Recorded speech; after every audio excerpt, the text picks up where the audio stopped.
Hey everybody, welcome back to another Diecast review. Today we are taking a look at the Austin Dillon Duels, or Blue Grains Vacation Duels. Never heard that sponsor except for last year, I guess. But he won Duel number 2, that's what we know. The Eric Almirola one, I believe, got DNP'd, but luckily he came back and was able to win later in the year, so we still get to have one of his cars.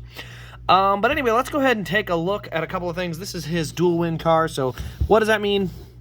Not a lot of race detail, but you know, there's still some. And then we do have a win card. So you can see here we got Austin Dillon, Blue Greens Vacations Duel number 2 champion, Daytona Beach, Florida, February 11th, 2021.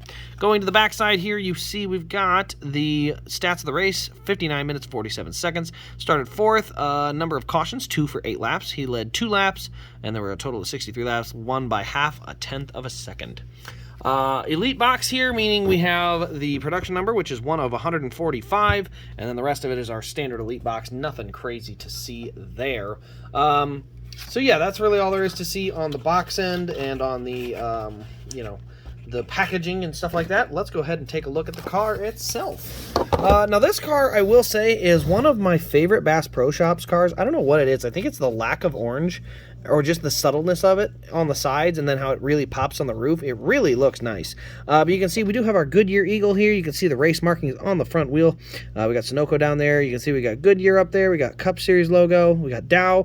We got our number 3. Hey, did you guys notice there's a sponsor here and a number here, and they didn't have to move them and put the number way up here where it looks like trash, and they were able to put the sponsor up here, and I still saw it and read it.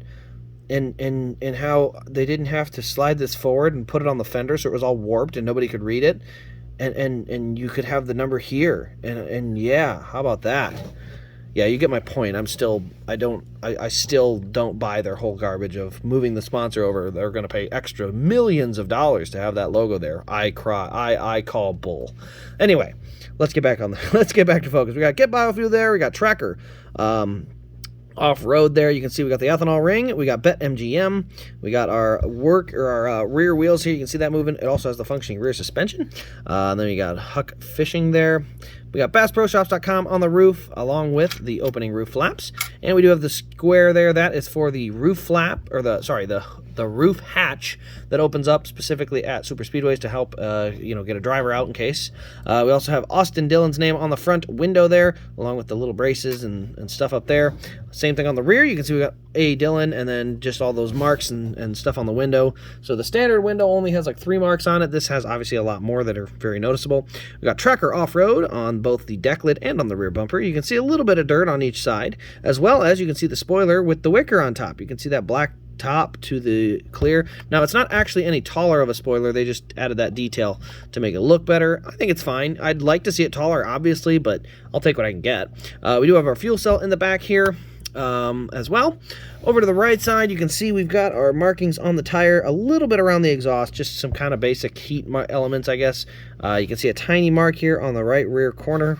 Get up here, you can see some dots of just dirt and sand and rubber up on here on the number. So not a perfectly white number. You can see a little bit of dirt to it. We got the markings on the front wheel as well. Once we get to the nose, you can see a little piece of tape up there on the front, some pieces of sand and stuff that kind of hit the front and got stuck to it, but otherwise very, very clean. My favorite thing I will say about the duels is if your driver wins the duels, you're going to get probably one of the best cars you'll get all season. And here's why. You get basically what the car looks like on track. However, it's almost always really, really clean, so that way you're not if you're not a fan of confetti or damage or something, you basically get exactly what you want. So on a car like this, it's a perfect example. You have you got Tracker Off-Road and all that and all the sponsors, but there's no real major flaw in the car in terms of, spaces where there was contact or things like that. You got some rivets down here. Well, that's what it looks like on the track. Just like, the window rivets along the side and all these little things, it really does work well. I think one of my favorites was 2 of them, the Chase Elliott 17 and 18 Dual Wins Elite. Those 2 are some of my favorite cars because The 2017 ARC had the big tall spoiler. It didn't have the windshield banner correct. You know, it had nothing on the rear window. That was when they changed and put the names back here. Well, before they knew that is when they came out, so they all only had it on the front. Short spoiler. The really short spoiler was only on the Dual Win Elite. So you just get a more accurate car, and this is pretty cool. I mean, you know, outside of the wicker on the back maybe, but you do tend to get, you know, all the detail, you know, maybe a little piece of tape, you know, maybe this little like decal here wasn't even included, and it would have just been straight decal across. You wouldn't have had this little opening, because that may have been a late season change. Same thing with the windows here. You can see that window mark kind of goes around. That's actually how big the real window is, but because of how they built the model or the chassis, the body, there we go, how they built the body, the window's only this big, so they have to decal the rest of it. Well, that's in a regular paint scheme, that wouldn't even be decal, that would just be orange. So that's where I do think the Dual Wins come in handy. So I highly recommend it for any Austin Dillon fan, anybody that wants to collect his cars. Even if you only like the clean version, I do think the Dual Win does have some nice benefits from the standpoint of it does just look better. Generally, the numbers are bigger. There's less flaws that have, you know, generally been worked out by the time the season starts. We all know what kind of things that is, where, you know, the season starts and all of a sudden, oh, by the way, they moved the names back up to this banner, or they moved this back here, or they changed something.